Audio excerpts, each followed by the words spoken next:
you like to do. You've got to have a dream. If you don't have a dream, how you gonna have a dream come true?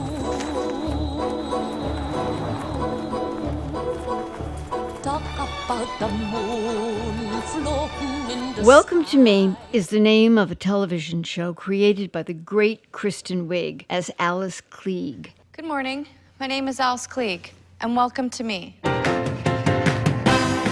She's a California woman, divorced, unemployed, coping with borderline personality disorder, off her medication. Who was that? I don't know. She asked if there was a rape in A Tale of Two Cities. Who finances with the $86 million lottery jackpot she wins a vanity talk show that is not an obvious draw for the masses. Thank you for tuning in to Welcome to Me, the legend of a swan, a telethon for change. My name is Alice Klieg. I found this movie to be incredibly smart, creative, charming, and unpredictable. You just spent $15 million, you're living in a reservation casino, and you're hosting your own talk show. I thought I asked you not to eat. It's a banana. It's in its own container.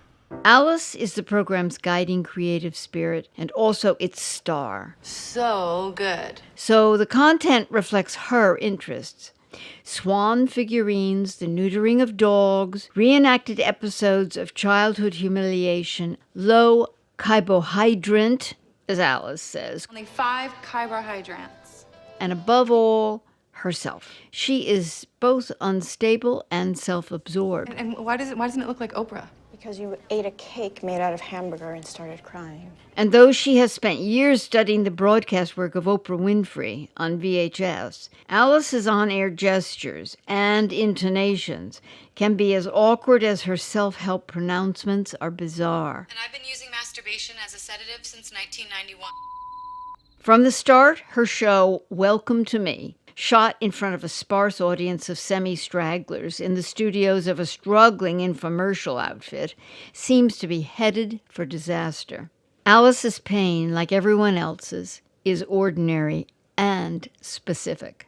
Her way of experiencing it is what defines her condition as a disorder, and without minimizing or making light of pathology. For most of my life, I let my diagnosis define who I was. Big mistake.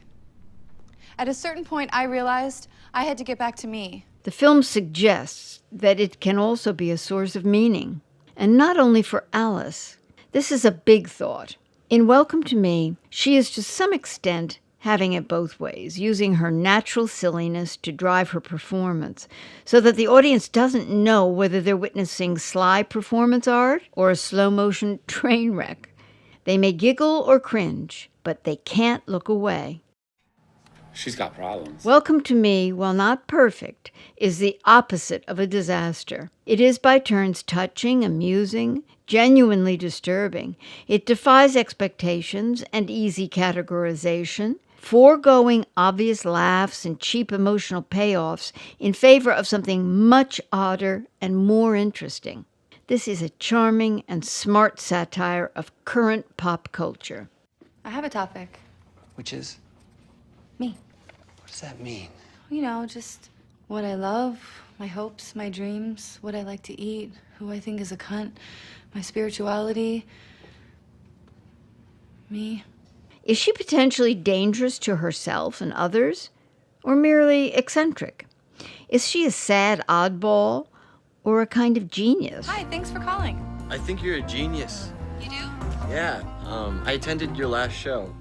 The answer to that has a lot to do with Kristen Wiig, who embraces Alice's outlandish notions and cross-wired emotions with both compassion and integrity. And I'd like more swans, too. I can bring those from home. The film was taken very seriously by many, and a multi-sectional discussion broke out on the internet concerning the diagnosis of the character.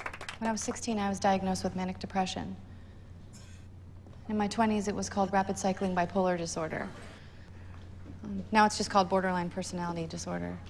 The reception of the film was marred by an overly serious argument on Twitter, Instagram, and other media, so that audiences stayed away from theaters. This is a great pity. The focus was totally diverted from a funny, quirky, different film experience to a long, tedious discussion of what her diagnosis is, was, should be. You must be the big winner. Hi, I'm Rich. Me too. In any case, this is not a film exploring mental illness in depth, in my opinion. This is a comedy, a sharp and satirical cultural glimpse centering on a character who sees the world very differently from most people.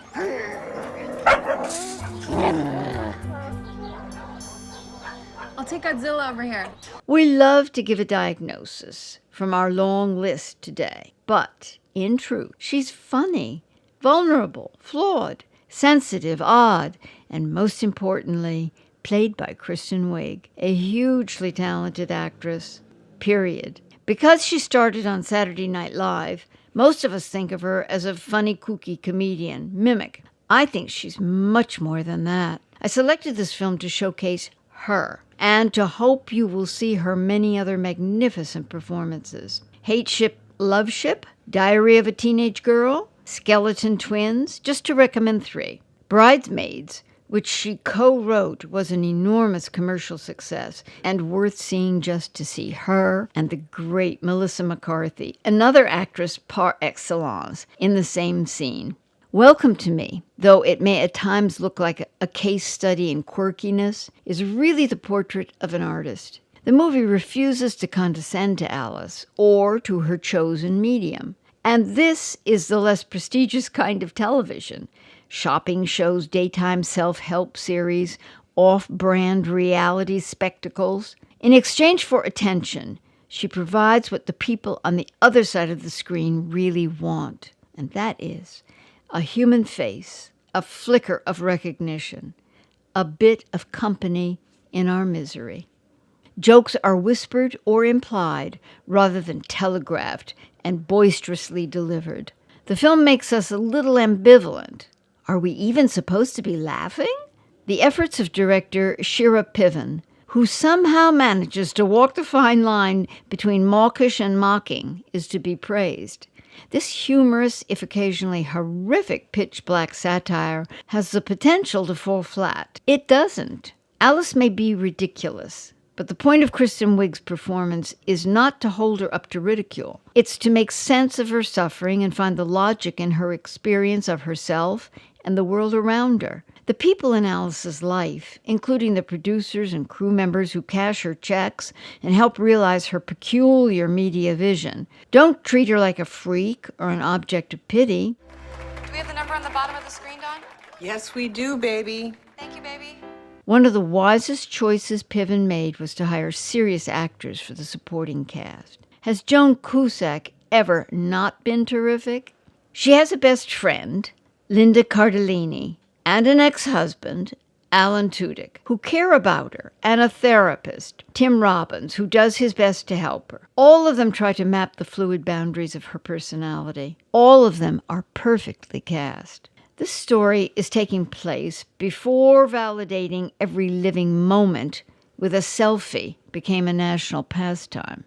Today, everyone is their own brand.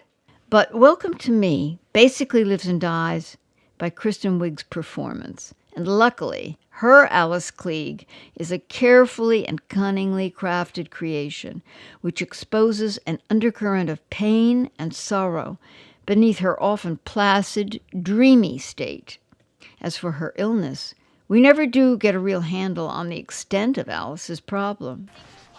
Why did it end like that? We have a few bumps to iron out. It's hard to end a film like this. A happy ending is what they opted for, but probably we should feel Alice will go on in her own odd way. She sees the world differently, and we certainly need these people around us too. And we need Kristen Wiig, with all her genius, making more movies that show us with humor and guile who we are and where and how we live. 6, 5, 4, 3, 2, 1.